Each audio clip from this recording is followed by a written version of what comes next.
I'm Pastor Rick, and this is a Moment with Pastor Rick brought to you by Straight Talk on Scripture.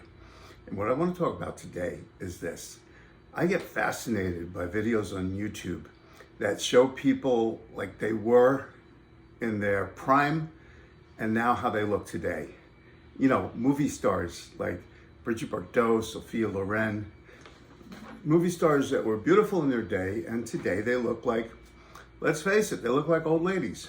And you know, this is what I've been thinking. And that's not just exclusively for women, that's men too. You know, men who were once handsome and young are now old. They're old men. So this is what I wanted to say. Okay.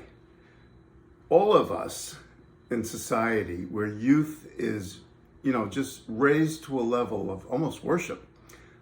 None of us want to become old and haggard looking and look terrible. In fact, those who have money, you know, those, especially in Hollywood, they can get procedures, they can get nutritionists, they can get all kinds of things to help them look younger, longer.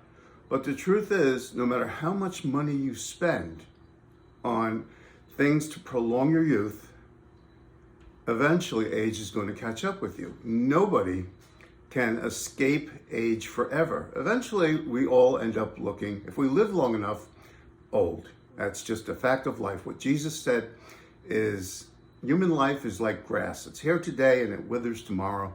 And that's just a fact of life. So what I want to say is this. You know, it's important to stay in shape. It's important to exercise.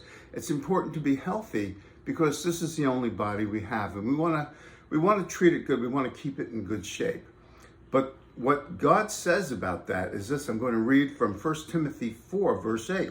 Physical training is good, but training for godliness is much better, promising benefits in this life and in the life to come.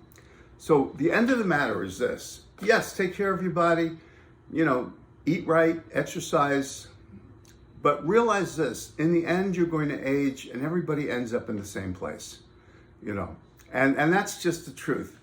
But if you work on your relationship with God, if you spend time in prayer, if you spend time reading the Word, if you spend time worshiping, if you spend time doing acts of kindness and charity, that is going to have benefit both in this life and in eternity. So just something to think about, you know, as you have free time, it's good to exercise, but always remember, spend time getting closer to God because that's going to really benefit you. Well, this is just something to think about. I'm Pastor Rick. Remember, with Jesus, there's always hope, there's always love. I'll see you soon.